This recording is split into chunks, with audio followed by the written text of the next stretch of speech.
Okay. We can go to the next slide. So I want to ask the church, what is gender-based violence? According to your knowledge, what is gender-based violence? When they say gender-based violence, what comes into your mind?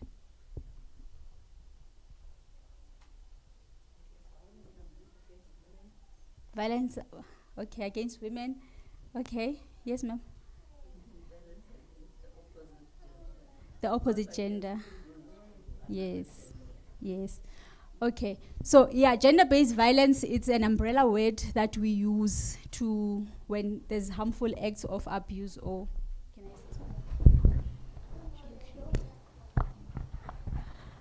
gender-based violence is an umbrella term that we used for harmful acts of abuse that are perpetrated by someone against somebody. So as a gender, it means you can be a male over a male, a female over a male over a female, something like that. So it all depends who's doing it. And we also have the LGBTQI community. So if somebody's also in most communities, you find that they have a problem with those members. So now when they are doing anything that is harmful to them as a form of abuse, then we can call it gender-based violence. We have different types of gender-based violence. Okay, we have different types of gender-based violence. One is domestic violence. So mostly this is what happens at home. It is done by somebody that is close to you as a person. So it can be your spouse, it can be your children, it can be a mother to the children. So anyone that is in the house is also a perpetrator, can be a perpetrator. So you need to look into those things. So there are types of things that we ask ourselves, what is it? When there's domestic violence mostly at home, all of us, most of the time, enjoy what we call cycle of violence. So cycle of violence is when the perpetrator would abuse you, and then the perpetrator would then apologize, and then you would forgive, and then you are happy, and then after some time, it starts again. So that is that's how we say cycle of violence, because you give that person that space and the opportunity to keep on violating you. Because if somebody has violated you and then you are unable or you did not report that, it means that person feels that I can still continue because no one knows about it. And this happens in our homes, whereby it can happen between spouses. And because it's happening between spouses, it's something that we hide so much that even when we come to church, we do not want to address it. And then if the family or the person who is a victim comes and address it in church, then we always look into who is the perpetrator. And sometimes we then look at the position of the perpetrator and all those things, and we do not act as a church because now, hi, it's Mdala, how can we act on that? No man, Mdala will talk to Mdala, you know? And in most cases, you find the victims, which in most cases would be females, then they feel they are suppressed. And whenever this violence is happening, they just keep quiet because they feel, if I would go and report it, no one is going to believe me. And sometimes it's the situation whereby it's a male who is abused by a female, and because the female has more money, then the male would then feel, I don't have to report because people won't believe me. This person will get all the lawyers and then Mina, I don't have the resources that the person has, then I'd rather keep quiet about it. And then with men also, when they are experiencing domestic violence at home, they have that thing, if I go as a man and say, I'm being abused at home, how will everyone look at me? Starting from the police station, they will laugh at me. And so it is those things that we close ourselves in when we are in the households and say, no, but it will pass, or uzo change. And in most cases, they don't change. Then we also have emotional and mental abuse. This one, it's not physical. Domestic violence can be physical at times because we would see with marks on somebody's face or on the body, the bruises and everything. But emotional and mental abuse, it's not physical in most cases. You find that this person, whatever they are doing, they are trying to control you or isolate you. And this is how domestic violence, or this is how violence starts for you to be a victim. Firstly, the perpetrator would then make sure they isolate you from people that you know or people that are close to you. So if you have a relationship with your siblings, they start telling you of how bad your siblings are, or how uncomfortable, or how they don't like your siblings. So you need to stop that relationship. If you have to go, you are somebody who's used to going to your siblings to visit them without your partner. Now your partner says, no, you can't go there without me. That is the first isolation. And then it comes now, if you are working, then you have friends at work. They also isolate you from those friends from work. Then they will tell you, no, those friends, they are always gallivanting. As being Adventists, then you find your friends from work, it's those people that sometimes they go out and chill. And then they will tell you, no, those people, when they are out and chilling, they are drinking alcohol. And when as an Adventist, you're not supposed to be drinking alcohol. So I don't like your friends. You mustn't go there anymore. Now you are also isolated from work, from your friends. And then it comes to everybody, close, even sometimes if it's a church, the person would observe, would you like to stay with a church, and tell you, I don't like that person. So that by the time they get to this emotional and mental abuse, you have no one to talk to. Because if you tell people that Mandipo is abusive, and people see Mandipo as this person, they won't believe you. Because when that person is around, the very same people that he or she has isolated you from is a different person. And then when you start to address it, say, but this is the kind of abuse that I'm getting, then they would say, no, not that person. And sometimes it also goes to culture, where the culture would say, no, but we've enjoyed that. Especially older people say, no, it was normal for a man to beat a wife. So it's discipline. So I'm not sure Guti wives needs to be disciplined because they've done what. So it's those things. Then in some instances, the emotional abuse also and mental abuse, it can also make you to lose your confidence, because the minute the person tells you of how worthless you are, and then the value, don't add any value, then it goes to, let's say at home you are a housewife, and then the person tells you that for you to eat, it's me, for you to bath, it's me, and so you are nothing without me. You end up believing, without that person I'm nothing. So the person will undermine you and does everything to kill your self-esteem. And then by that time now you're isolated in your own corner, where you cannot do anything about it. If you want to do something, you also have that fear, what if I do this, or and then people don't believe me. Sometimes when this person knows, yesterday or in the morning when we left the house, we went to a function, a family function or whatever, so you are sitting with that person, they fear you are telling the next person that you are sitting with, this is what has happened yesterday. They would always make means, so they would come and interrupt the situation so that you don't have a chance to speak out of what has happened. And then we have economic and financial abuse. If someone is in the household and not contributing, it's financial abuse. If we are both working, we stay in the same house, we're both working, we both have responsibilities, and then the other one is not contributing. If we had agreed, we can both contribute, and the other one is not contributing towards whatever they're supposed to do, we say they are abusing that person financially. So this one, you also find it whereby you find one partner is working, the other one is not working. So they would control the funds of the house. Say, no, Mina, I must control the funds of the house. So the husband must come to the wife to ask for money to go out for drinks. Not drinks, those drinks, never Zalani. Yeah. You want to go out. Askiri Ababa, they also meet to just bond. So you don't have money for those things. The person will tell you, no, you can't. Sometimes it's a female working and the male is not working. And now as a female, even at work, when they say, no, we are ordering today, let's buy debonaires. You need to call at home first and ask, can I buy debonaires at home? Yet it's your salary.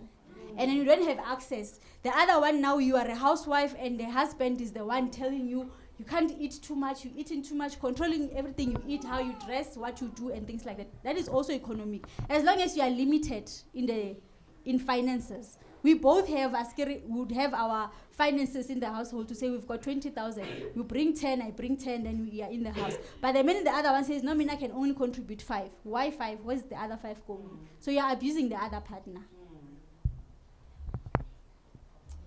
Okay, this one is secular violence. I don't know if the sound will be.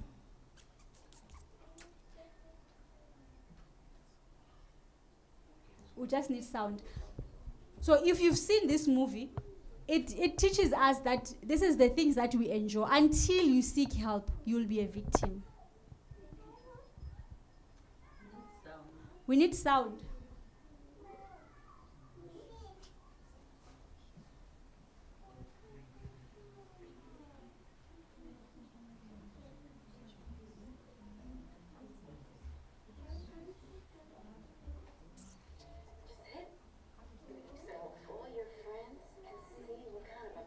start it?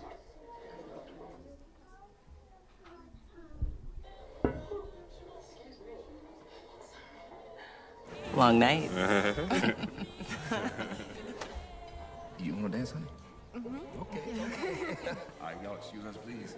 They are such a lovely couple. How do you insist on embarrassing me? I'm sorry. Hey, I'm a little tired. I get you out of here. I don't understand. Shut up. Just hit me so all your friends can see what kind of a man you really are. You love to provoke me, don't you? I'm leaving. And if you think you're talking about leaving me, I love you to death. And I mean that.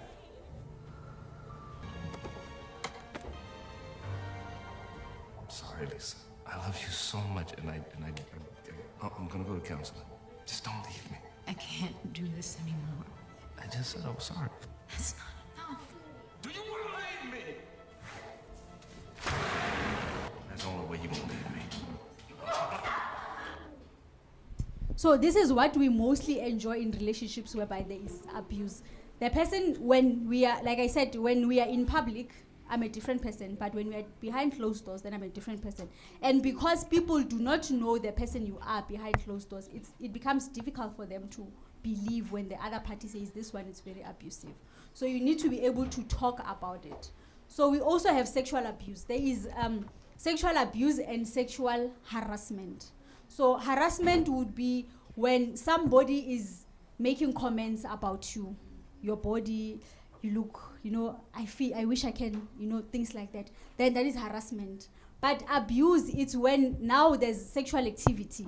And sexual activity, it's not only penetration via a vagina and a penis. So it happens that a person can put any other objects which are foreign to violate you sexually. So they can either put fingers, they can either put sex toys, and it is against your will. So when you are going through this in most cases you find that families are asking, you find a wife saying, my husband has raped me. It can happen, rape in a marriage. As long as there's no consent, it's rape. So it means as the couple, you are having round 1, there must be consent. Having round 2, there must be consent. Round 3, there's consent. Because you can have 4, 5, 6 rounds, and 7 rounds he says, mostly it's women, they say, I did not consent. And then sometimes you also need to be aware of women being very manipulative. Why I'm saying that is because you find now, I want something from my partner. Let's say I want to go to like Durban. I want to go to Durban. Last minute thing. I want to go to Durban. Can you please give me money to go to Durban? And the partner says, no, I don't have the money to give you to go to Durban.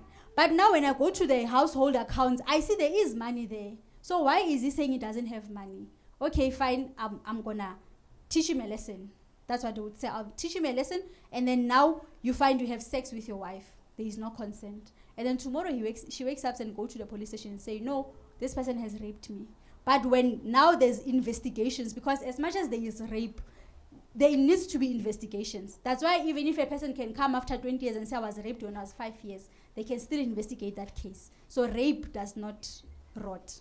So now when you do investigations, this is something that once happened with one of my clients, where now when we investigate, you find this person saw that there's 65,000 in the household account. She wanted 20,000 for her shopping, and the husband said there's no money in the savings account. Now she comes the next day to say this person has raped me. And because they know that as long as there's still evidence in my body that this person I slept with, he can be arrested. So you also need to look at the partners that we have. What kind of people are they? Because others, they can throw you under the bus unnecessarily, or they're not thinking before they act. We then have myths about gender-based violence. Around in the community, sometimes we're told that gender violence, it happens because of substance abuse, maybe because the other one, the perpetrator, was under the influence of alcohol or substance abuse. And the others we are told, we see domestic violence only, it's a private matter. So it's a private matter, you're not supposed to go out and seek help.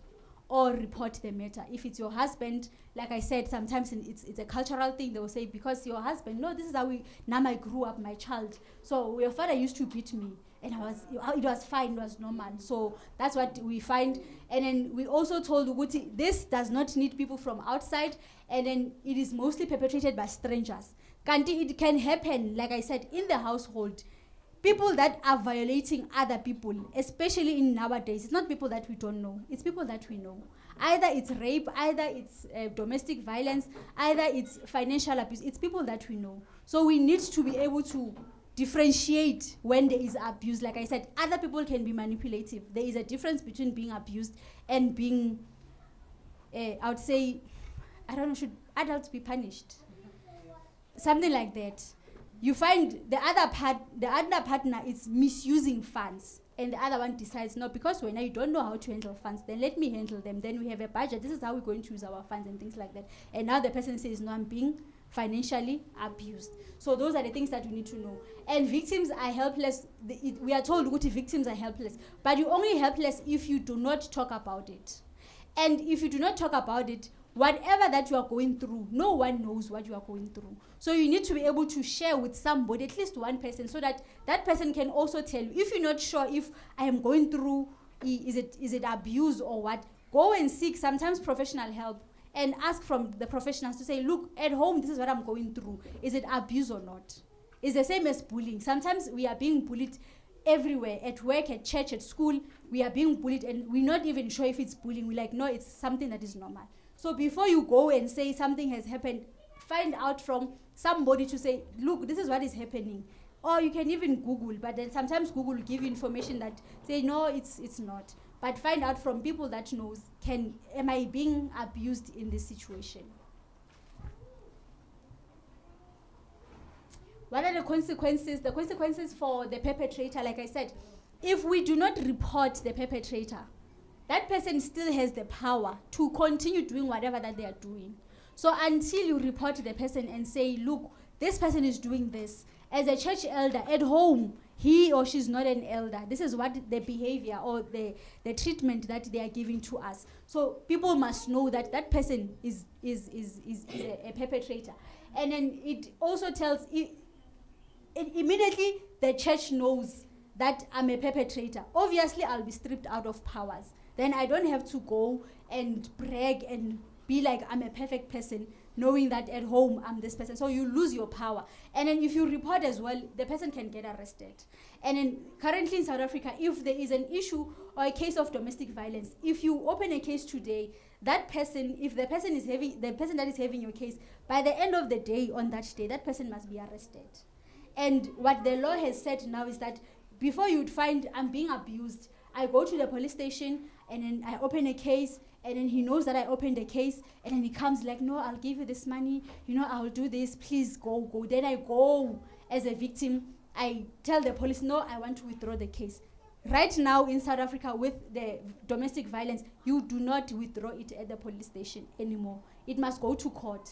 So if the person is arrested on a Friday, then they'll go to court on a Monday. So the whole weekend they're in the cells and wait for Monday to go to the court. And the court then would decide, the judge would then decide if they want to release you on bail or they want to give you community service or anything. So they would also look at what causes the person who is a perpetrator to commit the crime that they have committed. So then you would be referred to the necessary places where you can go to get rehabilitated of your behavior. What happens to the victim, in most cases, because you end up not having anyone to talk to, you become depressed. And then you also fear, because sometimes the person will tell you that if you dare tell people about what is happening in our household, I'll kill you. And then you find, I don't know what to do. Then you're bottling everything up. You don't get counseling, you don't get any help in any form. Then you become depressed. At some point, you can even kill yourself, because when you are depressed, you can get suicidal thoughts, then you can kill yourself. Sometimes you find the person is quiet, or even those that are around them, they do not even believe when she says, I'm a victim of domestic violence in most cases. We find that the person can die because of the violence that is happening in their lives. So we need to be able to, when a person says, I'm a victim of domestic violence or any violence, be able to lend a helping hand to help the person so that they can be able to get to understand that they've done nothing wrong. No one has the right to lay a hand on anyone. So we need to be able to help them understand. And also, like I said before, that you lose your self-confidence. How do we support that person in order for them to regain their self-confidence again and understand what's happening? It's wrong. And is it wrong? I need to take action. Because sometimes we have people that we know that are going through all these violences, but they're not talking about it. They're just quiet. Or they're like, no, he will change. No, she will change. At the end of the day, the person doesn't change. You end up being dead. And it's so strange that these days in South Africa, it's like every day there is 2 or 3 people that are killed. So it's like it's a norm now that people must be killed. What are the interventions that we can do to help for GBV?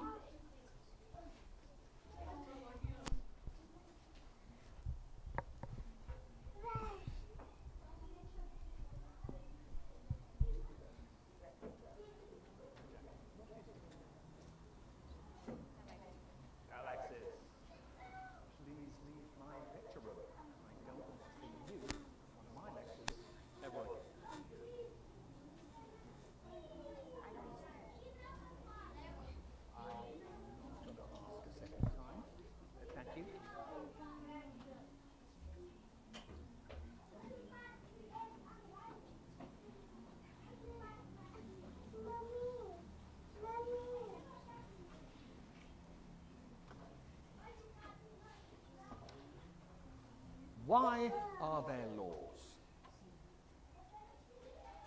What are laws for? Anyone? Social order? To protect a person's personal rights. So that you can rely on the government? Justice? Thank you. Tell me, was I unfair to your classmate just now? Indeed I was. So, why didn't any of you protest? Why didn't any of you try and stop me? Why didn't you want to prevent this injustice? You see, what you have just learnt, you wouldn't have understood in 1,000 hours of lectures unless you lived it. You didn't say anything because you weren't affected yourself.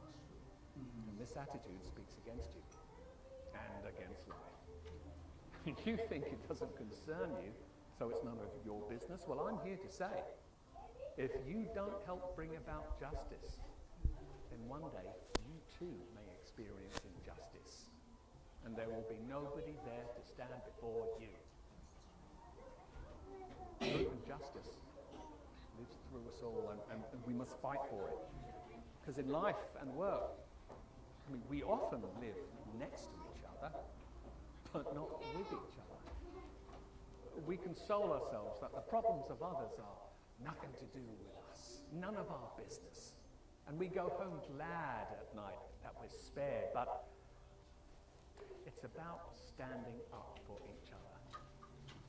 Every day an injustice happens in business, sport, or on the tram.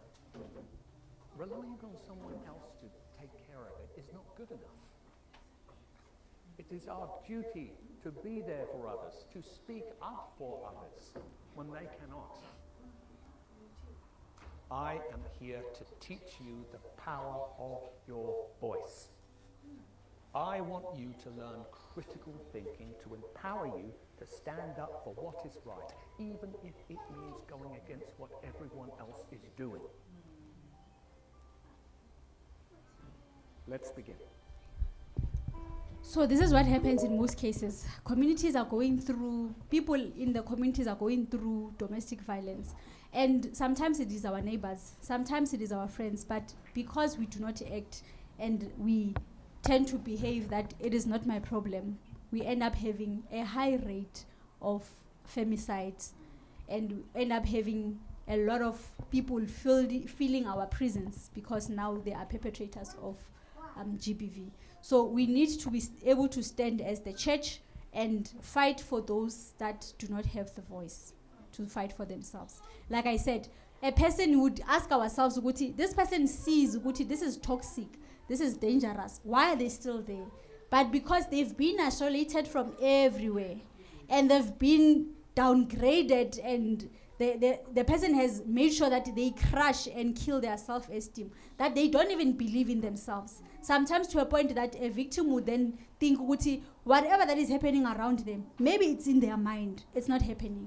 We have people that have a narcissistic behavior where they would turn against you and say, you made me do it. I'm doing this because of that. Everything that you see, it's all on you. Now this person believes that everything that is happening, I deserve it. But if you are able to stand up for them and offer support and lend a hand for them, then we can be able to assist them. So how can a victim also be, can you go to the next slide? How can we also help a victim? So if I am in an abusive relationship, me and my spouse, me and my partner, I feel I don't want to open a case against my partner because this person is a breadwinner. So eventually if he or she is arrested, we're going to lose in the house. There is what we call a protection order. You can do a protection order for somebody that you're staying with in the same house. Now, I've done a protection order against my partner because he is violent, he's swearing at me, he is physically abusive, he is financially abusive, he's doing all these things. When I apply for the protection order, I need to be writing all those things. In most cases, people fear to write and state things the way they are. To say this person is doing 1, 2, 3, 4 at home, and he's abusing me in this way, in this way, in this way, in this way. And it also asks, there's questions where it also asks that if there's physical bruises or anything, you need to state, not now, but on this date, he beat me up, that I ended up in hospital, this is what happened to me, and. Because if you get to a hospital whereby you've been beaten up into a pulp, the doctors are obliged to open a case on your behalf. But now you find they've opened a case on my behalf, then now I decide, no, the police, when they come to take my statement, I then say, no, I don't want to open a case. So we can also advise them to say, look, do a protection order, because people think automatically when you're arrested, they take your fingerprints. And when they take your fingerprints, then he's going to lose his job, we're going to suffer, the kids, they're going to lose their private education, and. So when I've done a protection order and stated all these things that you are doing on the protection order, the day you violate the protection order, I either call the police 10-111 or go to a police station or go back to the court to say that this person has violated the protection order. Then the state or the law will then take its own course. You did not open a case, but the person has opened a case on their behalf because they did not want to listen to what you had said they must not do. So sometimes people would say, no, it's just a piece of paper. I don't care about the protection order, wara. But that paper works. So you can be given either an interim, depending on the severity of your violence. Then they can give you an interim, whereby they will tell you that, okay, we're going to give you this on 5 October. You guys must come to the court. So when you are both, he is served or she's served with the protection order, there's a date that you're supposed to be appearing in court. So on that date, it means now he must state his side of the story, you must state your side of the story. Then the magistrate will decide if they continue with the interim protection order or they give you a finalized one. But, there are also severe cases whereby immediately you'll be given a protection order and you'll be given a warrant of arrest. So if the person has violated that protection order, immediately because you have a warrant of arrest, you don't have to go back to the court. You just call 10-111 to say, look, this person has violated a protection order and there's a warrant of arrest. So being women, sometimes they become so emotional that when now the police are here, they want to arrest and do their job, then you change your mind. No, let's give him another chance. Maybe he will change, I don't want the kids to see this ugly scene and. Forgetting that at the end of the day, you might leave that house in a body bag. We had a case where a client, sometimes your perpetrator will use your situation against you. So this lady is married to this guy, and this guy knows that because they've been together for a very long time, she has lost all her parents, and then she's left with one sibling, which they're not even in contact. So it means this person is an orphan, an adult who's an orphan. So she has no one, so I can do whatever that I want to do. So it happened that when the person did whatever he did, and then he went away from the house, when he comes back, and then after some days, the wife asked, where were you? And then he then told the wife, don't ask me, it started that fight. And then she says she was sitting on a couch in the house. This guy went out, and then after going out, he came back with a bottle of petrol. Then he poured petrol on this woman. But luckily, he did not touch the woman. So as she was crying and screaming, lucky enough in Centurion, the security companies are patrolling all the time. So they heard the scream, the neighbors heard the scream, and when the car was patrolling, they called them to say, hey, there's screams in that house, we don't know what's happening. So they had to go in that house, ask one of the companies to, this is your client, please give us access so that we can get to the house. They go to the house, they find the woman was there, and then this guy wanted to burn her alive. So now she comes to the police station whereby we also help with shelter. So we need to arrange for a shelter for this woman to say, please leave your house because you're going to die there. And then she's like, it's better I die, I have no one, Mus. So you can see that this person has instilled that you have no one, you are nothing. So whether you die or live, nobody cares. That was the attitude that she presented. So you would also then advise to say, please go to a shelter where there's different types of shelters. We have shelters for homeless. If a person says, I'm homeless, and then you check the circumstances, you find that the person is they are homeless, then you can send. But there are shelters for domestic violence. So the other factor with that woman, which was very difficult, was that she's driving a car that it's in the husband's name. So the car has a tracker that is in the husband's name. So normally when we're taking somebody at the shelter, because you're not the only client that is there, we need to also protect the others that are there. The people are outside. They need not to know where you are. So now this guy is going to see through the tracker where you are. And then she didn't want to leave the car. Like, she didn't value her life enough to say, I can leave the car, I can leave everything. Let me go and, mend myself and get help so that I can be there for my children. She just gave up to say, look, it's fine, I can die, I don't care anymore.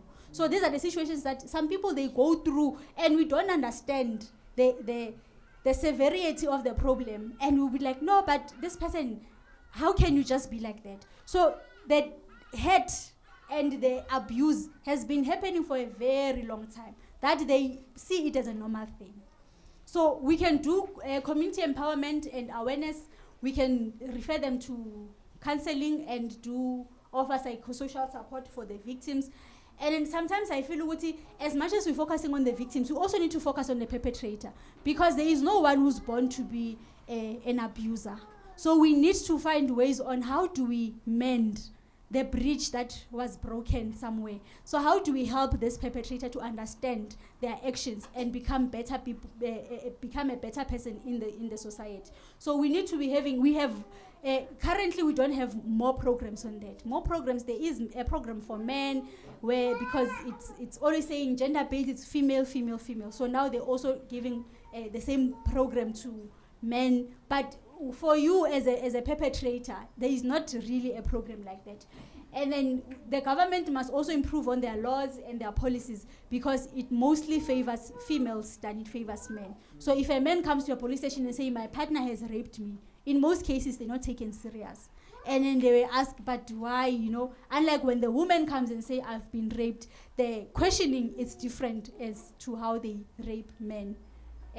And also men can also not be raped by their partners. They can be raped, we had a case of a male, a young person who was abducted. A friend, which is a female, sold her to the kidnappers. Yes. So it's, sometimes, jealousy. We are jealous of each other, that we do not want to ask each other to say, help me, how are you good at your work? Because this person was the friend from work. So they decided it's a Friday, we knocked out early, let's go and have some drinks. And then they got to a garage. When the lady poured the petrol, because she was the one driving, And the car that the lady is driving is the car that is by now, it's popular. Like the rate of hijacking for that car is very high. But they didn't go and hijack the car and take the lady. They waited for the guy, or after she poured petrol, the guy says after she poured petrol, she moved from the tanks to a distance so that this one can walk maybe from here to the gate. And then as he was walking, these guys, they just came and grabbed him and put him in the car. And then he was kidnapped for about 6 days. So in that 6 days, he was able to escape. These guys were raping him for that 6 days. So these are the things that, it also happens to men, but sometimes they're not taken so serious that they can also experience the same thing. So churches or communities to promote family gatherings with activities that strengthens them. This is what I think the church is always striving to do. We've always had family gatherings. Wish that all the churches, not only Adventists, even other churches, they can also do that to support families. And then we need visibility of SAPS and CPF in our communities. Other communities, they do have, you would know who's your CPF leader, who is your sector manager from SAPS, who is the social crime, who is this, who is that in the community. But other communities, they don't have the luxury of knowing those people. Victims to use the GBV command center line frequently. This one is a toll-free. With the governments, they always create toll-frees for everything. So this is a toll-free where you can call to say, I'm a victim, I need to speak to a social worker, or I need a shelter, end. But at times it's not working. So this is where you see the gaps and say, but how can we assist as the church? How about we create our own?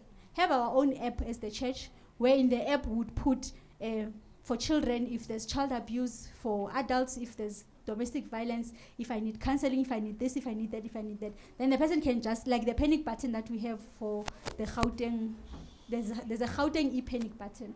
So you have something like that, whereby the person can just press it on their phone and it rings a church, you've got your own call center where the person will pick up a call, say, no, there's this case that is happening in the house, I'm being abused, I need help. Then we reach out to those people. I need a shelter. We familiarize ourselves with shelters. We can also have our own shelter as the church, where we know that we can also assist people that are victims of crime. Because shelters also, as much as they are there, and then with the funding of the government, some of them, they close down. Some of them, they are there, but by the time you call and say, this person needs a shelter, you find they'll tell you there's no space because they have a limited number. So these are the things that we can look into as a church to say, how can we run this? Have our own shelter for GBV or a shelter for families, depending whatever we can. But if somebody says, I'm in need, I need to escape, then they know they can run to the church.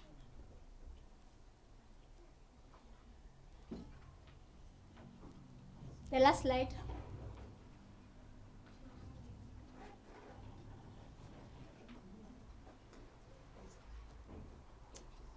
Okay, this is me closing. Gender-based violence is a pandemic that affects all of us, and we need to stand and act against it so we can end it from spreading. So it happens everywhere. It may not be happening to you, but somehow you are affected. So we need to be able to stand up and see how do we help those that are affected.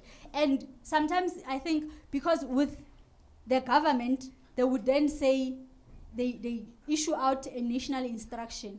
The national instruction is issued by somebody who is in Cape Town, who has never been in Lyttelton, who has never been in Atteridgeville, who has never been in Moy Plus to understand what is really happening in those communities. And they will tell you, this is what you need to do, this is how you need to handle it, this is, this. But when you look at it, you would find how it's said there, it's stated there, it's not working. So are we able to do our own then as a church to say, this is our national instruction, to say this is how we're going to deal with GBV. As we are doing our policies on gender-based violence or child abuse or bullying or harassment, even sexual harassment in the church, do we have a policy that talks to sexual harassment in the church? So these are the things that we can come as a church and say, look, this is what we as the church want to handle this matter like this. In order to be more, we can be more visible to the communities than those that are in the government. And we are the ones that are in the communities than the government, because the church is in the community. And the church being in the community, it means that our neighbors, they may be affected. Do they know that if I have a situation like this, where do I go? Do I have to wait for Monday to go to the social workers, or can I just quickly go to the church because it's a Sabbath, there are people there, and we just ask, can I speak to one of your people? I've got this situation, and we assist. Thank you.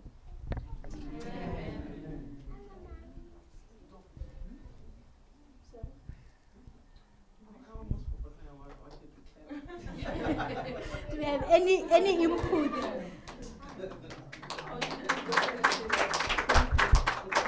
Do we have any inputs? You want to ask questions? Okay, don't ask. Where I was in the morning, we were talking about child abuse because it's also ended now, but they're focusing more on children. So don't ask. So those difficult ones that I don't know how to answer. Yes, you can ask. What happens in a case where you find the perpetrator may not be aware that they're having a problem, and whatever they do, they don't see anything wrong in what they are doing? How do you approach that type of a situation? I think in most cases you find that the perpetrator, some of them, they are not aware because to them it's normal. So it says when you are in a relationship with somebody, you need to fully understand the person. When I say fully understand the person, my background, how I grew up, what maybe traumas that I've experienced in life, and. Because in most cases you find that the perpetrators are people that have experienced the abuse. And because they grew up in a household that is abusive, to them it was normal.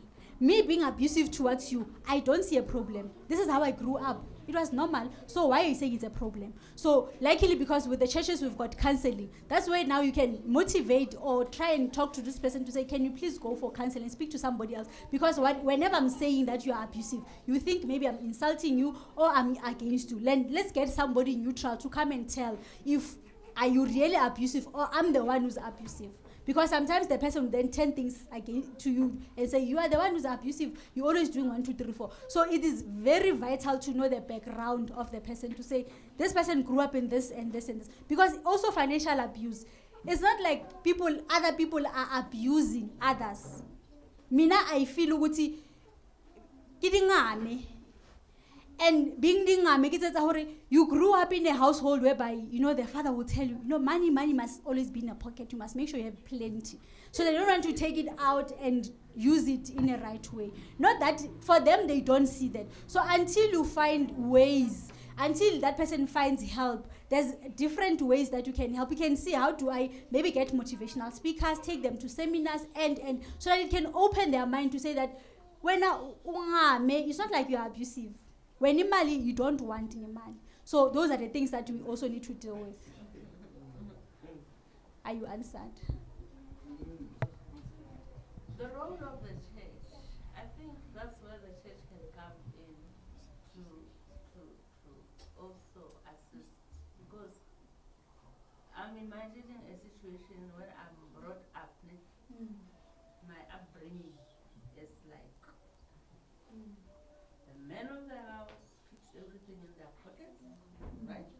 If anything has to happen, I must go and drag myself on the floor, right? Not only ask, drag myself on the floor and show him that he is the king of the universe, the king of this place. He is not like as we read in the Adventist home.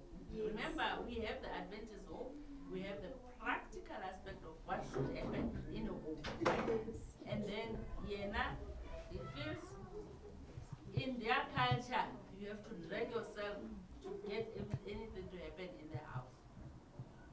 How do we navigate that? Especially in the environment where we are in. I think also as a partner being in that situation, you also need to look that I've seen some of the people, not most, some of the people that are like that, they are stingy. It's because of when I have money, I'm respected. So in order for me to keep the respect that I have to keep this money. So I don't want to use it, because if I lose the money, then it means I'm losing the respect. So it's whereby now you're able to sit down with your spouse to find ways. Sometimes you can tell a person to say, but when I don't have self-esteem, yes, when I have these weaknesses, you have, and the person sees that as an insult. And the person sees that as an insult. So you need now to be open-minded as a wife to say, how do I, yes. So how do I assist this person to boost his confidence and understand that having money does not mean you own the world. So find activities that the person can, like hobbies. Find, like I said, seminars. There are places, there's a lot of things that is happening where they can talk about finances. Even in the church, they would have a seminar where it's a couples retreat. They do touch on those things, finances. The pastor who married you, go back and say, remember when you talked about finances, can you then come and make a visit in the house? Don't even say, I invited you, but just ask, we have this situation. Then the pastor must find a way of asking, how is finances? How is the bedroom? How is this? How is that? Not the other partner must not feel that you are ambushing them or you are calling, because also that can make them to continue being like that, because they would feel, when I don't want to discuss with me, you always bring other people, especially issues of money and bedroom. So they will feel, why didn't you discuss it with me? So if you find that person that you know, maybe your spiritual parents that you know, please come and speak to my husband, please come and speak to my wife. Then that person, you tell, this is the situation that I have with my partner. Then they can find a way of addressing that without the person feeling that they're being attacked.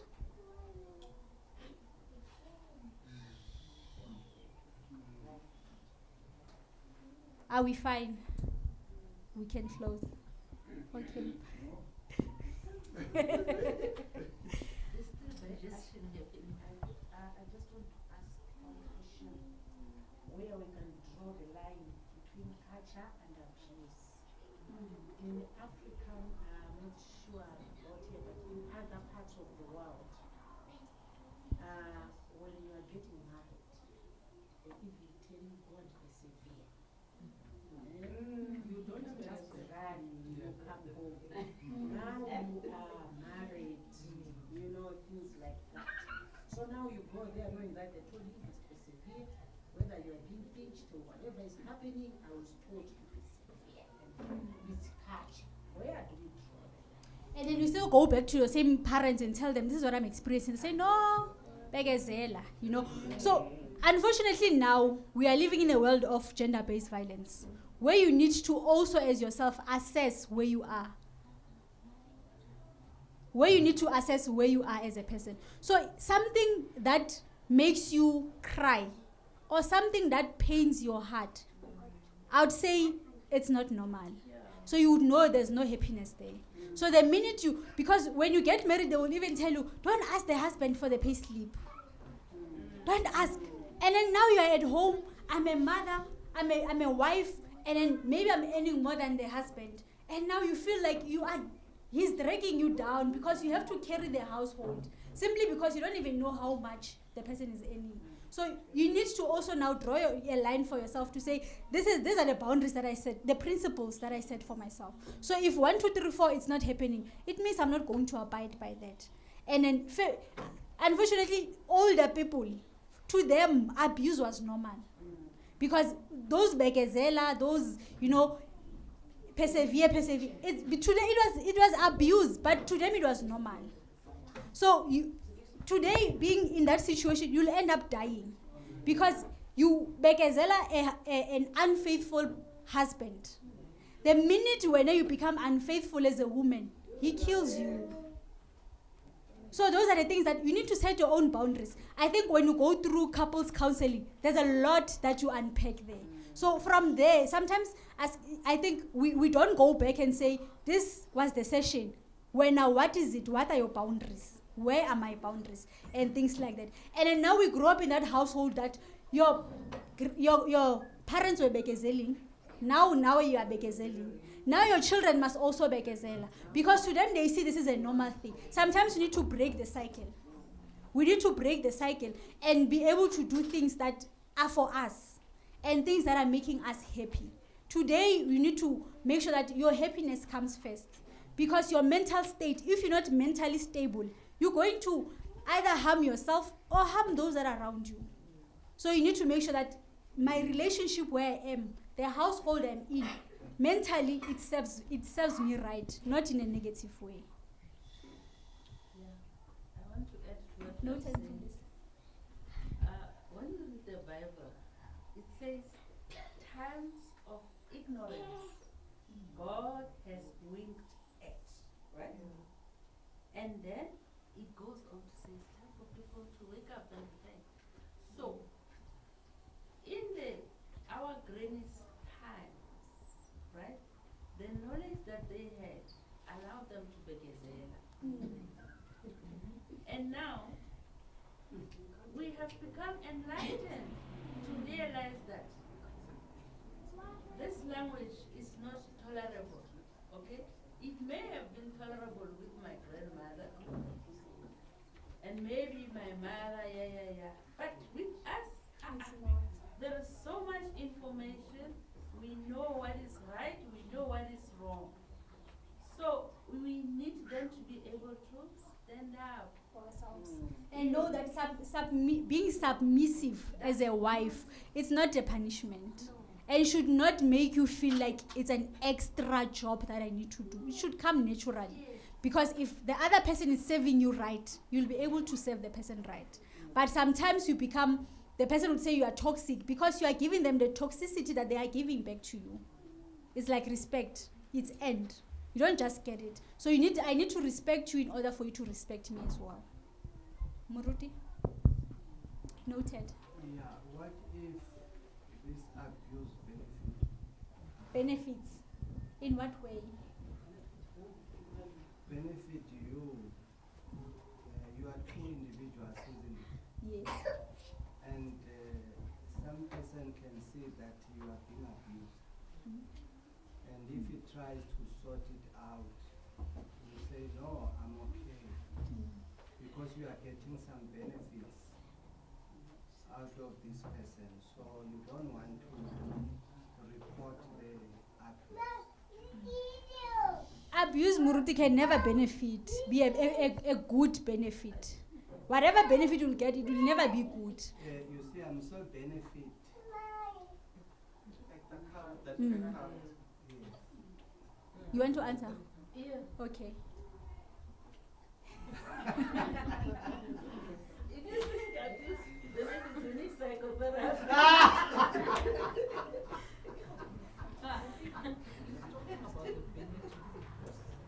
You know, there are people that are undergoing this abuse,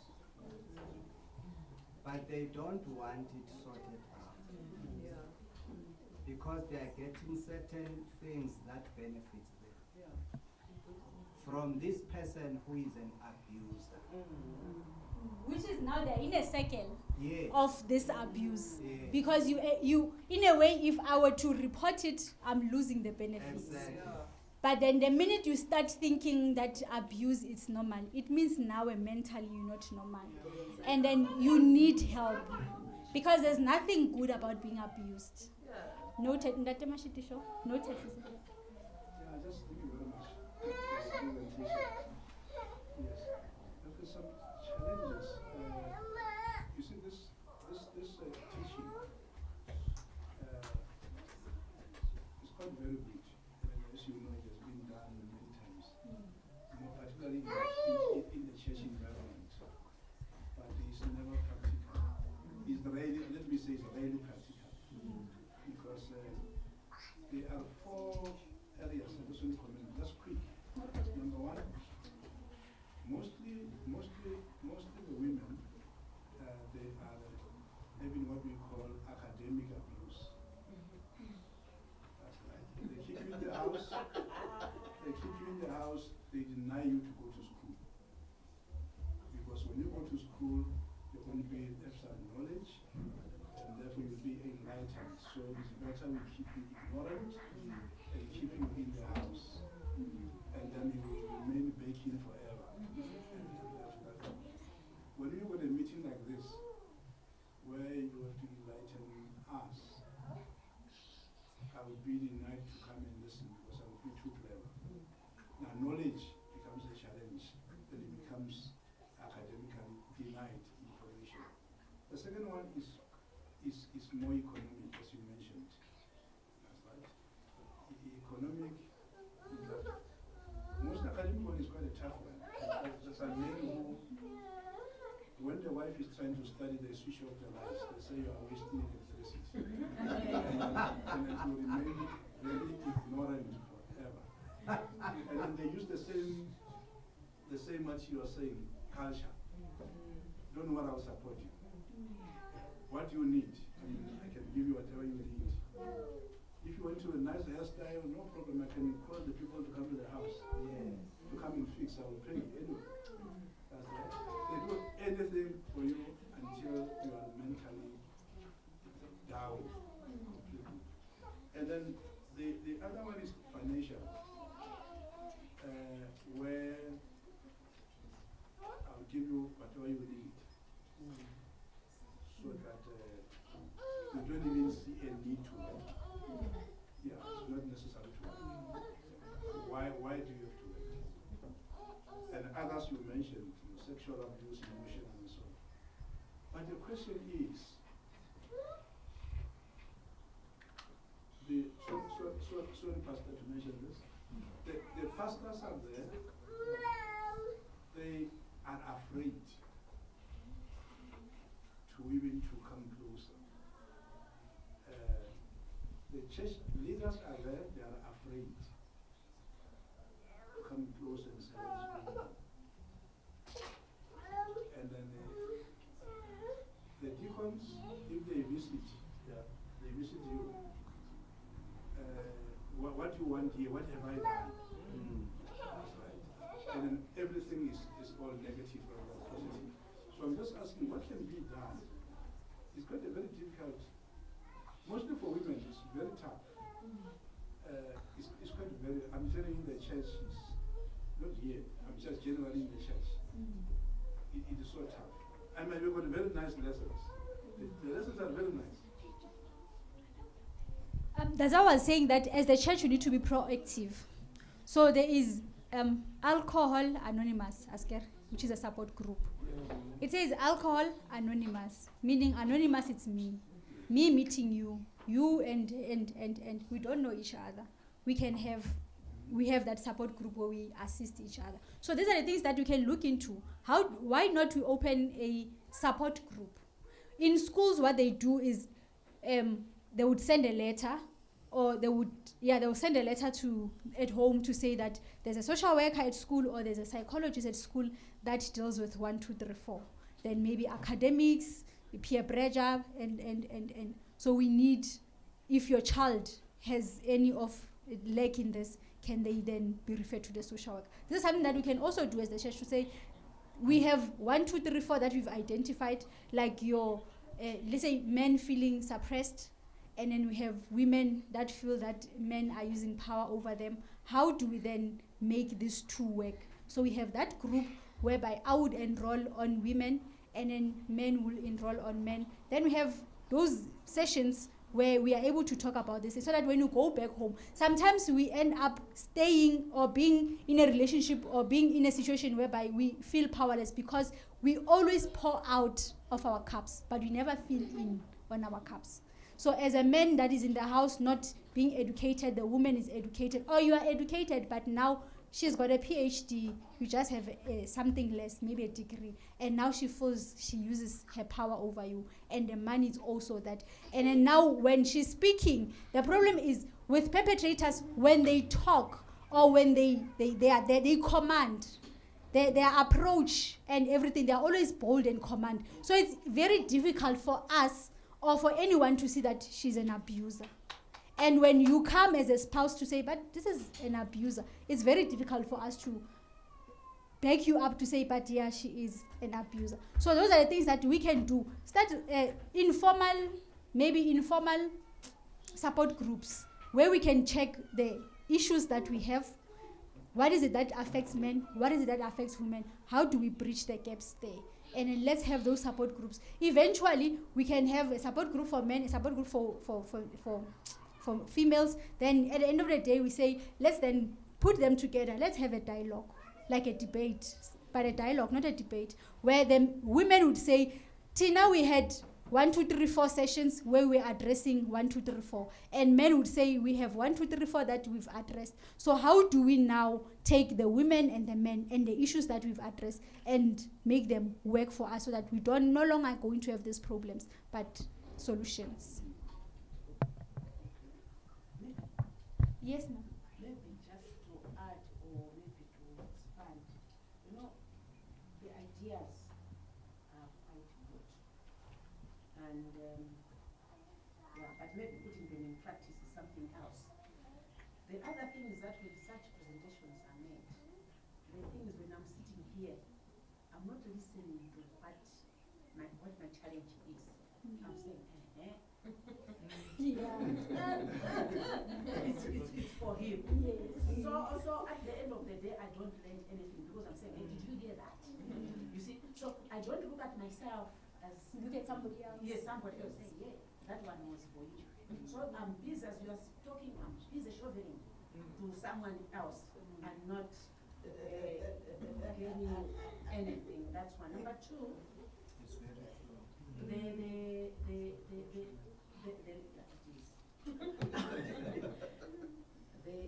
No, the other thing has disappeared. The other thing is that we need such discussions that are very practical. Sometimes we talk about those things that don't get to us. As a result, the church is dying because we think we are all happy here. You see, as you are saying, that is very difficult. You see, madam and what coming, we think everything is fine because we don't chat and we don't reach there. It's just, hi, how are you guys? It's, oh, everything is fine. It means once we go into the car and we go in, real distance, and we don't talk about those things.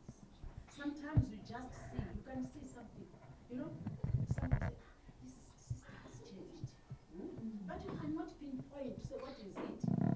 After some time, you say, oh, that's why at that time, you know, things like that. So I don't know how we can reach at a point that we are a family, that we are able to share real stuff, not just superficial as we normally do. We need to live with each other, not with next to each other, so that we get to understand. Because sometimes I can say I'm fine, only to find that I'm fine when you see physically, but emotionally I am not.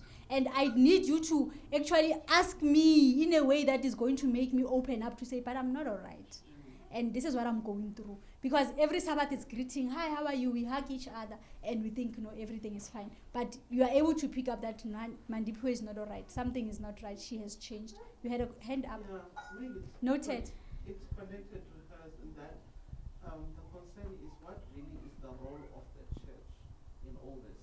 You know, it's easy to say end it now, and but are we ending it? Is it ending? Because for those who are experiencing abuse in one form or the other, how comfortable are they coming to the church to say, this is what I am going through? It's almost next to 0% that people will come here, will get these very good lessons, and you know, it's really eye-opening, but I don't. Is it safe? Am I safe coming here and spilling the abuse that I could be experiencing? And it's very difficult, especially for Adventists, to open up. I had one lady noted who is an Adventist, who was okay, then it was last year, she was going through domestic violence. And the church knew, but because of the position and the powers that the husband has, the church didn't do anything. And immediately when she was saying, I'm an Adventist, already to me, I need to refrain to say I'm an Adventist, because now the person would then close and shut down and say, no, she's one of them. So when she sees me, she's going to judge me. So I think the problem is sometimes we do not have that confidentiality within us. Because if something is discussed behind closed doors, I think it is for a reason. So it should be kept there. But eventually, amongst us that were sitting there, one of us will leak it out. And now you find this person finds that their problems are being known to the church, which is very difficult. So we need to find people that are, like I was saying, an example of having our own app where we know that this is what we want to address: child abuse, child grooming. So we've got a pedophile in the church. How do we go and confront that pedophile? Without one making sure like hurting the feelings of the person can leave the church entirely, but also doing a remedial. Because even when the person gets arrested, they are going to a correctional center. So we need to also be a correctional place and also a safe space, create a safe space for people. So if it means that we can have our own office there, we can have our own office in one of the rooms where we say, this office, no one enters here. Then like the prayer, when I've got a prayer request, I can just put it there. Then have something like that where I can just write Mandipiwe, I'm going through domestic violence. Then the person that we would have elected as the church, because we know it's her profession or his profession, is the only person that can read and be able to engage with that person. Because also, when now we go, all of us, to that person, we are victimizing the person, which is secondary victimization. So most people don't talk because they are afraid of that. So we find ways on, if there's this issue in the church, then this one is a trained professional in this position. Let them be the one handling it. This one can handle this one. This one can handle this, so that the person can feel that yes, I can find a safe space with that person. I think you've touched on some of the other things that I wanted to say. The church, people are not comfortable coming to the church because the leadership itself, that is probably where these men are sitting. That is where the husband is sitting. So the abusers are sitting. You get what I'm saying? So it needs to start from the top, where the top needs to look at themselves, correct themselves, create a safe haven for myself to then come and say, no, but there's so and so, is doing this, and they can also then take action. I think that is the problem with the church today. If we look at it, that's the problem. There's money involved. If that person has got money, they can't touch that person. If that person has got position, they can't touch that particular person. So women tend to suffer in silence and not say anything because of that. And noted, ma. And that is what sometimes you ask yourself, like, especially if maybe I'm a victim. Now I see men sitting there in a circle. Sometimes you would wonder, I wish those men, they can talk some sense into my husband. But when you pass there, you find they're speaking about something else, which is not even related to the problems. So I think even Abo Baba, speaking about God. No, even Abo Baba, they are afraid to address each other. I think that's where we are. Because if Abo Baba were able to address each other, then there will be, the person would know, I cannot harm my wife. Because if I go there and my wife can say something there, then they would know. Because you can be abused the whole 5 days, 6 days, 6 days, Sunday to Friday. You are being abused. Then on Sabbath you are loved. And then now when you act in a different way, and then people will be like, why are you so negative towards your husband? Things like that. So we need to find, Abo Baba needs to find things that are spiritually lifting them and also eliminating abuse in the homes. Because it might be me talking too much, and I'm the one who's perpetrating. The minute somebody says, no, let's talk about abuse. Like now, a child was raped and killed by the father. Do fathers talk about that? With women would feel the pain of that woman and will discuss it and discuss it. There's a video that I saw during the week. It's one, like I was so happy to find that video, and I'm like, I wish this can be practical. It's somebody's voice, but now most men are using it. It says, when you Google it, we check it on TikTok, it says POV, you find out that your friend, which is a male, is beating his wife or girlfriend. Then this one is calling this one to say that you said you beat up your wife because you were drunk. So Mina, I challenge you, because of we get drunk most at tavern. Let the fighting start there at tavern. After you've beat us up, then you go home and say it's the alcohol. Then you'll understand that it's the alcohol. So those are the topics that we need to look into. Those are the topics that we need to look into. Singabo Baba, to say, how do we address? It may be happening, but it's in silent. But when you address it and you give more guidance, as we women would do, then we want to go back and reevaluate and do self-introspection. Which, am I really the man that I say I am? Or am I really the man that everybody sees in me? Are you fine? Are you fine? Okay, so I wanted to say that hurt people. Okay, so the cycle is continuous. I like the point where you mentioned that there's something that's being done about the perpetrators. I think maybe we can start from there, because sometimes you don't even know that you're a perpetrator. You keep abusing another person. So maybe we start by, as a church, we start by addressing things that to help these perpetrators more. I honestly think that, because now we're going to feed it into our children. Our children are going to also hurt the next generation, and it's going to continue. So I think maybe also we should focus on that. What should we do? Am I a perpetrator? What am I doing wrong? And sometimes I don't even see that I'm doing something wrong. I just wanted to say something small, to say that such sessions are very good because people get empowered. The other thing that I've realized is that an abused person doesn't become big over a day. It's a process. And the process comes by probably starting to isolate a few things. You are just, the perpetrator removes a number of things around the victim. So that in the end, the victim finds themselves all alone and useless.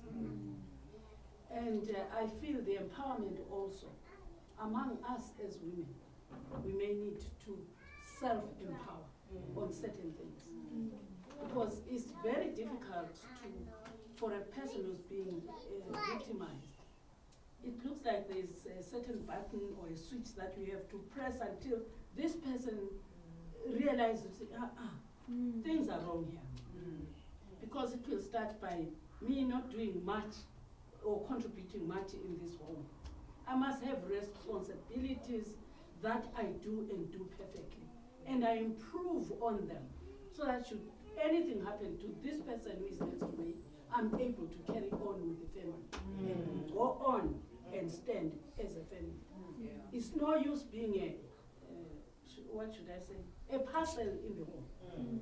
Be something, contribute, and also empower ourselves. And also, I think this is where the church, I think, came up even with the Dorcas Society, where women would meet at their selected time to learn a few skills. You know, even a simple thing is putting back a button. Some women don't know that. And as you do that, you know, as you do these little things, even these things that are happening in your brain seem to be eliminated and opened. It's small things. You can't even put back a hem that has been undone, or you can't, you know, in our older days we were able even to dance socks. We didn't throw them away. But those small things, I think they are doing something to the brain. They are small. They are knitting this brain that needs to be knitted and come together. And also, I think as a person, as you pour into your cup, it also helps you. There are people that they grew up in a soft, in a soft environment where there is love, there is warmth, there is discipline in a certain way, not in a harsh way. Now you come and meet me, who grew up in a rough environment. And now you end up, it's easy for you to lose yourself, because you would feel, especially as a woman, that no, if the husband is like this, I mean, the Bible says I must be submissive, so I must submit to that, even if now the person is abusing you. So those are the things that you also, like I said, background, it's very important. Get to know the person that you are with. Datema Shitisho Sisi, the last name, the last one. I think that what we're discussing here now is a known person who knows what he's doing. Not the ones who don't know that they are doing wrong, but there are people who plan it in the house. Christians plan it to say, this woman is what I'm going to do on her. And then I know nobody's going to do anything. I'm planning it, and I am doing it. Remember, as we're sitting here, we are not perfect. We've got mistakes on the way. But we're trying to say that those mistakes should not look like go and be interpreted as an abuse. It should be something that can be discussed in the house, be sorted out. But the one we are talking about is this planned ones. Generally, who do it, they just plan that this man is what I'm going to do, and any more than him, and I'm going to sort him out. Because when I was any less, this is what he was doing. Yes. Now it's my turn. I'm going to show him who I am. Yeah, this was the comment that I wanted to make. That if you can just be careful here, so that people shouldn't be at home when they are giving a meeting. And now you are abusing me, And then don't you know that you are an abuser? I didn't know. So that is a smaller thing that can be discussed. But this ones we are talking about here, well planned. And they've been happening over and over. And they've been happening for a long time. I just wanted to say, with everything that's being talked about, I think it also then furthermore implies how much we need God. Because that's something that we haven't talked about. Although the church, you can see that the church is also, I'm not talking about this church specifically, but I'm talking about the SDA church, on how corruption can lead someone into suicide, like they were saying in the morning. But in looking in external factors, already cops are also hurting women and men. And there was a recent story trending, Kwetwe, already being raped and molested by a whole principal. Parents entrust their kids to go to school and to learn. Yet I think she's 8 years old. An 8-year-old comes and then she's like, I'm feeling pain. And the mother can see that, no, my child has been hurt sexually, right?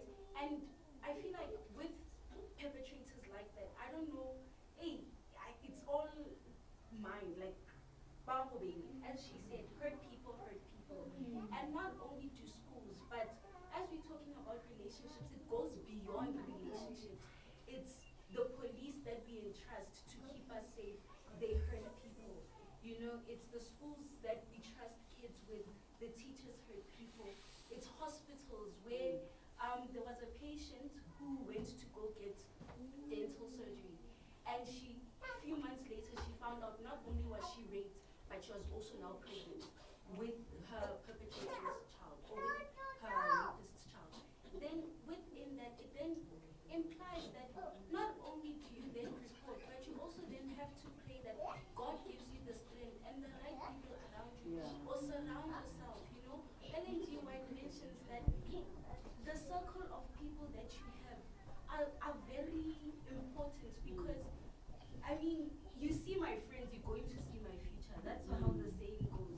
You see, if my friends are by the corner doing things they're not supposed to do, ultimately one influences the other. Equally yoked is very important in your journey with Christ. And it's not only equally yoked in relationships, but also equally yoked as in how I act. It's the way you act. And are we supporting each other? Are we morally going according to God's will, Yeah, that's the last one. She said it all. Our problem is we don't have Christ. If Christ is not there, all these others will follow. You know why? If you have Christ, there's no way you will harm another person. Because he is a child of God, right? And it becomes very difficult to be hurtful. I'm imagining a man and a woman in a house. right? One is a true Christian, the other one is not. Obviously, the one who's not a true Christian is going to hurt the one who's a Christian, right? The other problem is the true Christian needs true Christians to save them. Are we true enough to help? Are we true enough? Are we true Christians to be able to see when Mandipwe comes and I see something, but God speaks and say, Mandipwe, ako right namhlanje, do something, and then yeah, what? Are we brave enough to stand up for each other? Am I brave to say, Mandip, today I don't see you well? Are we brave to do that? That's the problem that we have. We mimic things as if it's what the reality that we live. But then we need to also observe ourselves as to how do we behave and how do we treat others. Like I said, not all of us are victims or perpetrators, but somehow we are affected in our families, in our friends around. So we are affected with abuse. So we need to stand and be able to help those that do not have a voice and be the voice for them. As we close, we'll ask Umfundisi to pray for us. We can all stand. Let's pray. Father in heaven, we appreciate the time together this afternoon in this thought-provoking lesson about abuse. We appreciate, Father, how you have led your child to come and teach us so that we are able to remember that we need not to do the same things in our families. But we know, Father, how the devil has attacked us, especially a family unit. Because he knows that once families are broken, the church will be broken too.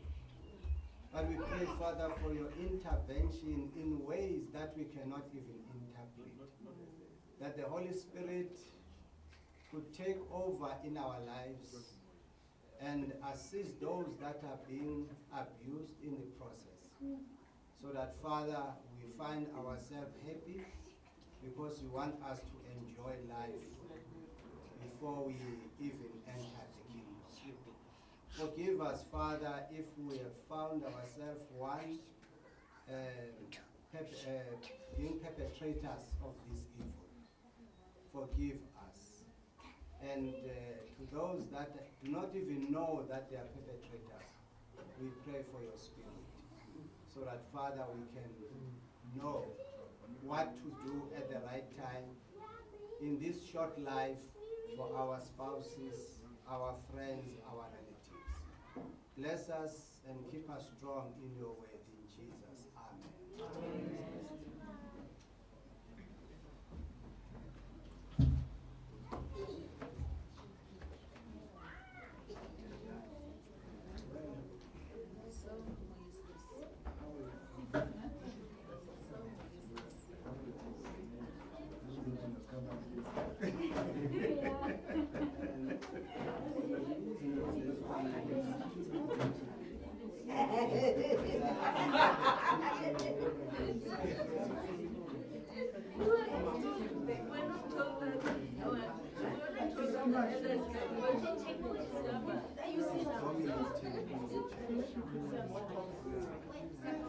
Okay, good afternoon, good evening, church. I know the pastor has already prayed, and I'm not going to pray. I just want to thank the women for taking the whole day from morning to, yes, I can see that the men, the elder, the pastors, we are